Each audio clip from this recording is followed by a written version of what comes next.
Здравейте! Днес ще разговаряме с един лекар с мисия, професор Гергана Петрова. Какво представлява заболяването муковисцидоза?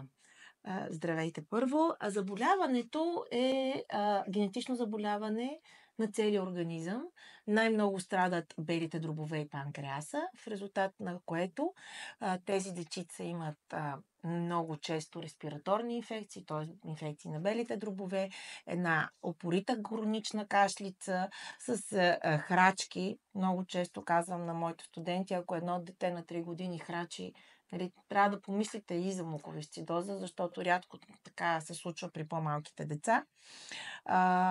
Тези хронични инфекции водят до промени в белите дробове, като най-тежкото осложнение е да се наложи белодробна трансплантация. От друга страна, понеже засегнати панкреаса, тези деца не усвояват пълноценно храната. Те приемат много храна, но всъщност я изякват, не я усвояват. Затова ние им даваме ензими, благодарение на което те успяват да усвоят тази храна. Иначе са много слабички.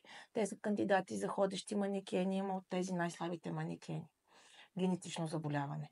Това е изключително важно и много искам да го подчертая, защото ми се е случило да казват, кой е виновен за заболяването? Така се е случило. От двамата родители детето е получило болен ген и в резултат на което то е болно. Може да са абсолютно всички здрави в цялото семейство, поколение назад, но те да са носители. Тоест, те носят болния ген, но не са болни. Но е възможно детето им да е болно. Защото няма виновен в случая. Така се е случило. Може ли да говорим за симптоми на заболяването? Аз вече горе-долу ги Да. споменах. Това е една хронична кашица, една хронична диария, едно слабичко дете, което не надава добре на килограми, чести респираторни инфекции, чести пневмонии. Изключително важен е така наречения симптом на целувката, на солената целувка. Защото знаеме на всички, че се потим, особено лято. На тези деца се потът прекомерно лятото и тяхната пот е изключително солена. Те още се наричат и солени бебета.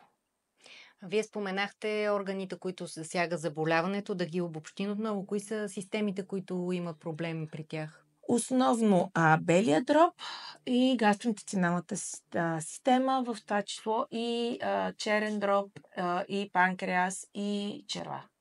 Трудно ли се поставя диагнозата и когато е генетично заболяването, може ли да се установи след като е вродено по някакъв начин, да се установи този проблем още при раждането на бебчетата? Още при раждането е възможно да се установи, затова ние се борим активно за програмата за неонатален скрининг за муковисцидоза, както вече повечето държави в Европа правят, включително и Северна Македония от 5 години прави неонатален скрининг. И е хубаво и ние да не изоставаме. По този начин, още преди да са се развили симптомите, семействата ще бъдат запознати с болестта и как да могат да предотвратят възможни усложнения. Лесно ли се поставя диагнозата? Ако мислиш за тази болест, се поставяш лесно. Ако не мислиш обаче, това е най-сложната диагноза, защото имам пациенти, които с години наред са лутали. Има ли лечение и в какво се състои то?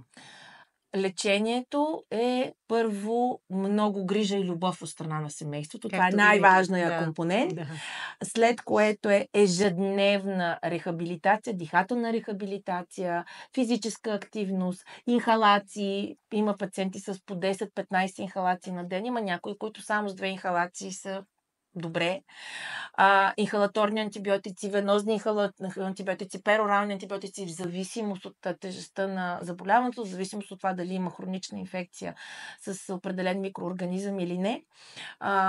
Ензими, витамини и съответно лекарства, които да подпомагат, ако имаме осложнение, примерно диабет, ако се е развил инсулин, ако имат нарушение на черния дроб, задължително лекарство за черния дроб, ако вече са с по-сериозни изменения в белите дробове, се включват и други медикаменти.